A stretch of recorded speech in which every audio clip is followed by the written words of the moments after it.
Welcome, everyone, to Awaken the Possibilities Podcast.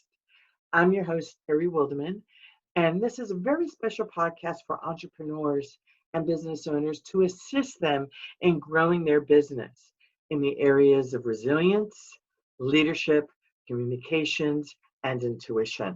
My guest today, Alina Boyte, has so much to share with you, and I really hope that you listen to her words and what she has to share, because it's all about intellectual property. So let me share with you a little bit about this dynamic woman. Alina is an intellectual property law professor at Mississippi College School of Law and the owner of Alina Boyte. Am I saying that right, Boyte? Yes. Boyte, okay, LLC, a social enterprise committed to addressing poverty, hunger, right up my alley, hunger and climate change through its business practices. The founder of the Heart-Centered Life and host of the Heart-Centered Life podcast. Alina attended the University of London, the University of Cambridge, and Stanford Law School. She graduated at the top of her law school class and is the recipient of highly competitive awards, including the Cambridge Commonwealth Scholarship, the Fulbright Scholarship, and the Lieberman Fellowship. Her book, Copyright Law and the Progress of Science and the Useful Arts, is available on Amazon. She is happily married to Jonathan, who epitomizes heart-centered living, and they have a daughter, Juliet, who is the inspiration for the heart-centered life. And you can find out more about her at alinaboyte.com. Welcome to the show, Alina. And what you don't know is that my business, which is currently called Intuitive Leadership University, used to be called Heart-Centered Success. So Oh my goodness. that's exactly where you're coming from. Very. So Thank you. there are reasons why, the universe connects certain people together, So right now there's a lot going on. And some folks, especially those who are very fear-based, and there are certain behavior styles who lean towards that. They everything is a reaction. Everything is fear, and fear is forgetting everything is all right. So I'd love to hear from you that, what is it that you're sharing with your clients that is so important in this day and age with all these challenges that are going on with this virus that is just controlling the entire world and the U.S. economy? Oh my goodness, Terry, that's a really great question. I think a lot of people are reactive, including myself sometimes. So when we first heard about the virus, initially there was nothing to be overly concerned about. It's probably just something like the flu. Yeah. We were in New Orleans just at the start of spring break, and New Orleans is basically a melting pot. Like everyone comes from all over the world, right in New Orleans, right, and everyone's in close proximity. Yeah. I mean, you could hardly move in New Orleans without bumping into someone because there's so many people. And my husband felt sick there, and then I felt sick, and I think I'm at the tail end of I think it's a cough and a cold. But it was very worrisome for us because I was concerned, that what if really we did contract the virus.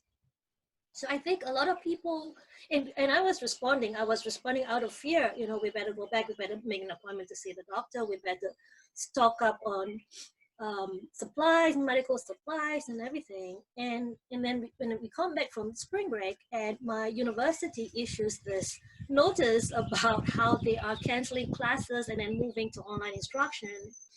And there was talk about lockdowns in several cities, and Seattle, as you know, is like the epicenter of the U.S. outbreak. And it's difficult not to react in times like this,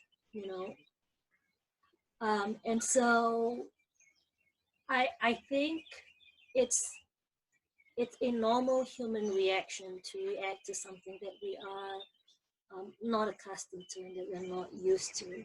Well, you really are right. My daughter is in the Six County, San Francisco area, so she's on lockdown. She and her fiance for 3 weeks. My other daughter is in San Diego, and she's a naval officer, and all travel. And she's in San Diego, and her fiance is here in Newport, Rhode Island, and all travel is stopped for all the military until May 11th, which happens to be her birthday. Oh So, my you goodness. know, but so they're not going to see each other. I have elderly parents in Miami. I just got back, and Yeah. they're 97 and 94. It's like I don't even know when I'm going to be able to get back to them now. So yeah, it is very easy. I hear what you're saying. It is very easy, no matter how grounded you are, no matter how centered you are. It really is easy for in the moment to suddenly go to that place of, oh crap. It takes your breath away. But isn't it important to have the tools to keep you grounded? Because quite frankly, Oh, as you and I both know, from a law of attraction perspective, feeding that fear just makes things worse. it does. I will say one thing about that fear, and um, a lot of that fear-based responses is really biologically, it's evolutionarily, if there's such a word, built into it, right? So there are psychologists that actually trace fear-based responses to our forefathers when they are out hunting and they come face to face with a saber-toothed tiger.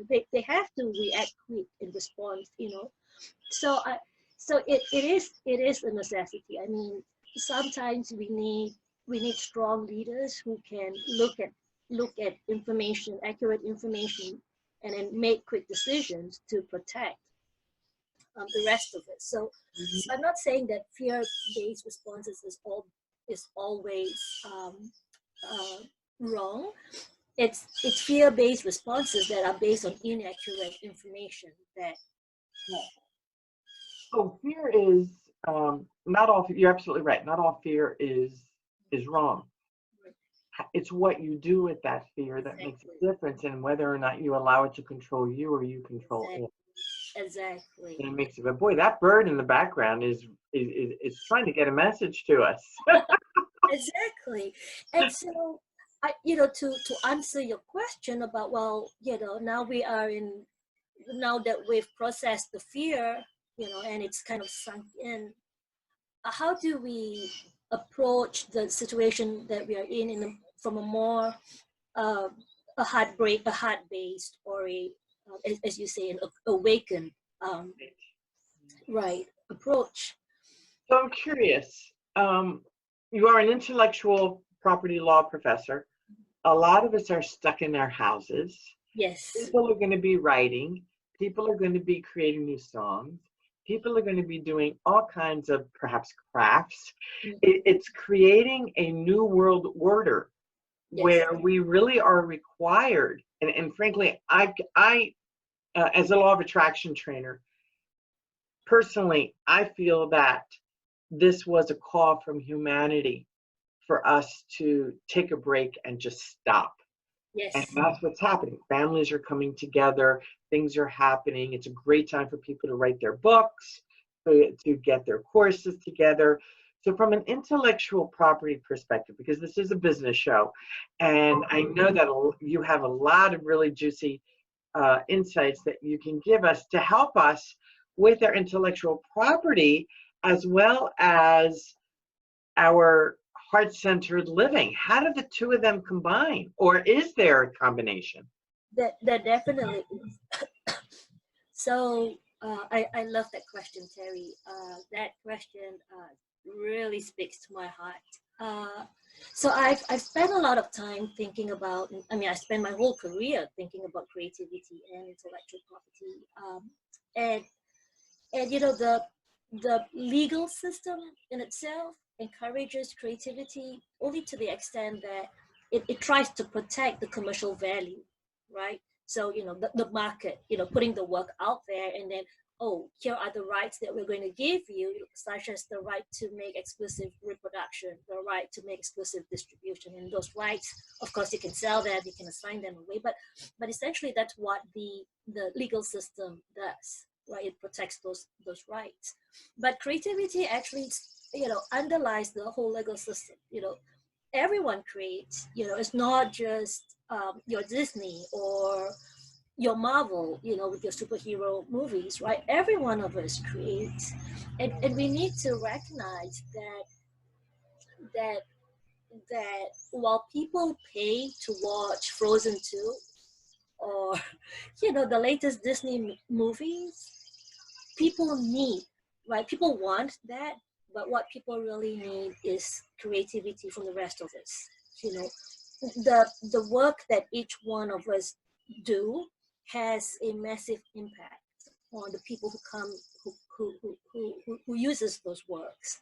Whether it's a book, whether it's, and it doesn't even have to be a novel. It can just be an instruction guide that takes you from one point and transforms you and into a different position.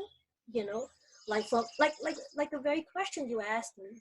How do you move from a state of fear to a state of awakening or heart-centeredness? Even if you have a step-by-step guide that takes you through that transformation and that process, I mean, that is so beneficial to people. And I think as an intellectual property lawyer, my thinking is that we need to move more away from the commercialization. I mean, that's an important part. I mean, obviously, right? And those rights and everything. And we also need to encourage this individual, authentic forms of creativity. Only you, Terry, can do what you do. I mean, there is no one else with the same footprint and experience and background. I mean, each one of us is as unique as it comes, right? And I think the society has kind of a way of squashing that individuality, or making the individuality fit within a mold.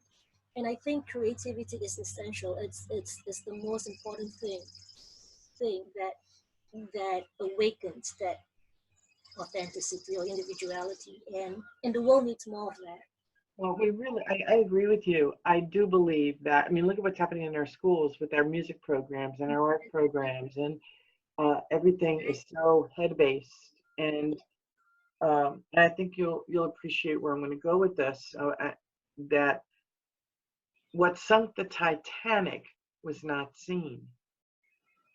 So when you look at an iceberg, the top of the iceberg is our head brain. The bottom of the iceberg represents our heart brain. So when we connect both, we're in a very powerful place. Our heart brain and that part that's not seen, that creativity place that brings out so much. Why? You tell me, why do we as parents, as grandparents, as aunts and uncles and teachers squash the creativity in children because we are so focused on turning them into mini me's instead of mini them? Yes. Terry, I'm a mom myself. We saw your little one earlier. She's adorable. Yes, and and she really is her own person. I mean, she is the inspiration for everything I do. I mean, the whole thing about the heart-centered life is to make sure that we have a world that her and her friends and her grandchildren, her children and grandchildren inherit. That's a lot more positive than the world we currently live in. So yeah, so she's her own person, but to be honest, sometimes I'm guilty of that too, because of my own upbringing. I grew up in Malaysia, and then I came to school in the US. I met Jonathan here. We got married and we had Juliet. So I have a very Asian upbringing. And I don't know if you know the book The Tiger Mom by Amy Chua, but she's a law professor at Yale, and she wrote this book about how Asian parenting is, to her, superior. That book has come under tremendous criticism and critique, and but I grew up in that kind of environment where my parents are very strict, and I remember this incident where my daughter wanted to wear different colored socks to school. Like she just had to wear, a colorful striped socks with polka dotted socks. And it's her, but for me, I grew up wearing uniforms to school, and the socks had to be white. I understand. I did too. Yeah, and someone told me this that made me change my whole perspective. And she said this. It was just the statement that really hit me at my core, which is, do not squash out the part of her that's going to suffer for the rest of her life. That the drivenness, that stubbornness, and I think it's true that a lot of us, we try to squash out that individuality, because it's easier, right? If she puts Well, on. it is easier, but it's also, do you believe, and I'll share this story that complements what you're talking about. My middle daughter is just a full of vim and vigor and energy and on and on. She's the adventurer. She and her fiance go all over the place. I mean, it's nothing for them to jump in a car and drive 7 hours and walk the mountains and hike and on and on and on. And as a child, as a very little person, she would do things like she would wear a cat outfit that had on, the little ears and the tail. She was 3 years old. And from the moment she woke up to the moment she went to bed, she had those ears and that tail on. And I remember people in the store saying to me, what about that? I go, she's not going to walk down the aisle like that. She'll be fine, And people saying to me at the age of 3, why is she still in the crib? I said, she won't be sleeping in the crib when she gets married. Don't worry. Or, she was one of the things she loved is as I would put her in her crib, and and the smile on her face was just, I'm like, don't worry, she'll be fine. Yeah. And she loved having a bottle of water before she went to bed. It's okay. She's not going to walk down the aisle with the bottle in her mouth. Yeah. I love that. I love people. Yeah. And I think I love that. And my husband's like that. He grew up in the US, and he's like that. He's always saying, don't worry about it. Don't worry about it. Whereas I think Asian parents tend to be a little bit more disciplinarian, trust me, I was raised just like you were. I come from Cuban parents. Oh, okay. So trust me, everything is right. And I was the adventurer. I'm like I was the adventure boy. Was I always in trouble? Yeah. But I think giving a child that opportunity to explore their personalities fully and let that develop fully, I think it's really important to creativity. It is important. And Alina, I'd love to ask you this question. It's rolling in my brain, and I just have to ask. Say that you are writing a book about an Asian mother or an Asian parent parenting the adventurous child. Yes. Parenting the adventurous child. And from an intellectual property perspective, can you share a little, because this is really what, because we are a business show and we do integrate life and business together. What steps would you take as an intellectual property lawyer to protect the document that you are writing called Raising, being Asian and Raising an Adventurous Child, or whatever title you want to give it? Awesome question, Terry. A great question. So if I were writing a book about raising an adventurous child, so I would be doing a lot of research. I would be reading into, child books about raising children, right? I would be reading books about child psychology. I would be reading books from, pediatricians and all that. The first thing I would do is I would make sure that everything that I use in my book is properly cited and attributed. So, a lot of people who write, especially those who write books, they usually write for the recognition. They want to be recognized as the expert in the field. So it's really important to always attribute, and you want to start off your book writing with the on the right foot, so you don't want to plagiarize. So you always want to, it's okay to take block quotes, but always attribute those quotes to the author. So number one, I would take as many extensive notes as I can, and I would have a process for documenting it. This quote comes from this author, this book, this edition, this publisher, right? So that is all attributed. And then I would write my expression, the way I write, the words that I choose, the way I place it in a sentence. That's all protected by copyright, and that's my own expression, and that's what copyright protects. What that means is no one can copy your expression. But again, someone can use that expression and then acknowledge you, attribute you for it. Got it.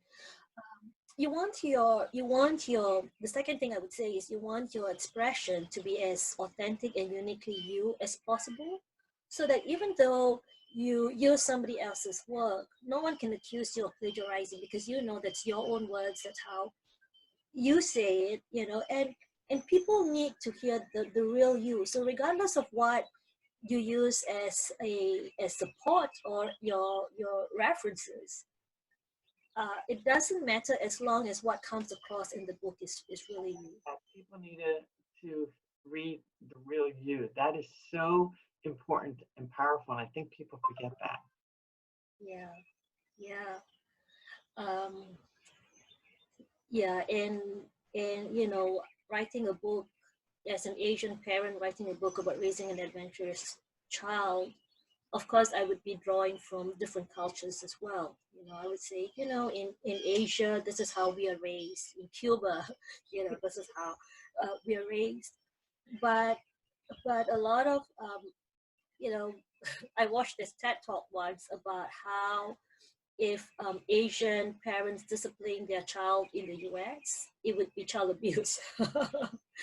And it's true in that there was I think it was a Malaysian minister who brought his whole family on a vacation to Sweden, I think. And one of his child was acting up, and he was trying to discipline the child, and he was arrested for child abuse in Sweden. So it's, I would draw from all these different cultures, and of course I would draw from Jonathan's own culture, which is he's firm, but he's also very giving. He gives her a lot of space to explore, which I think it's wonderful. And she takes after him in terms of, she loves, there are a lot of trees in our yard, and she loves climbing trees, and he encourages her to.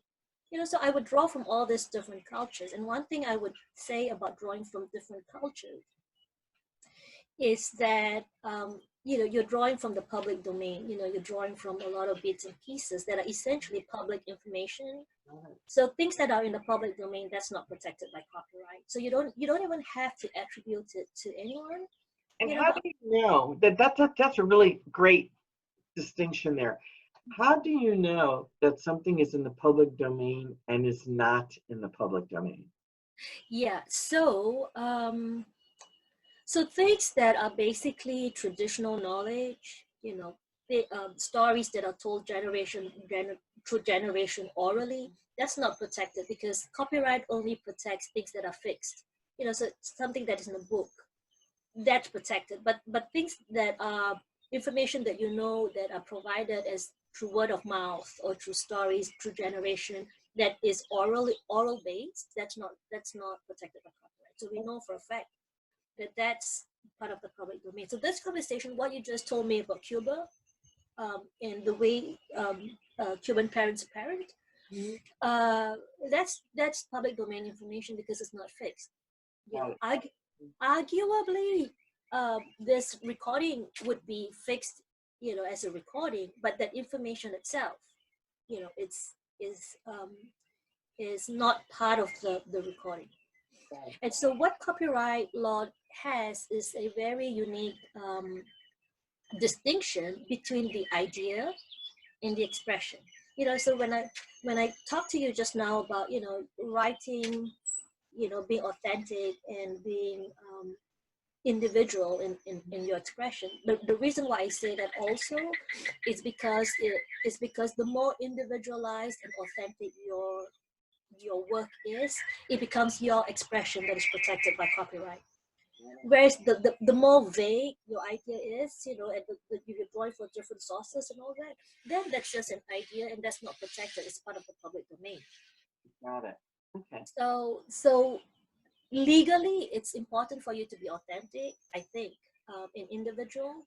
But I also think there's a lot of benefit to the rest of the world and to you as well if you are authentic in individual in how you express yourself. One of the things you were talking about a little bit ago was about plagiarism. Plagiarism.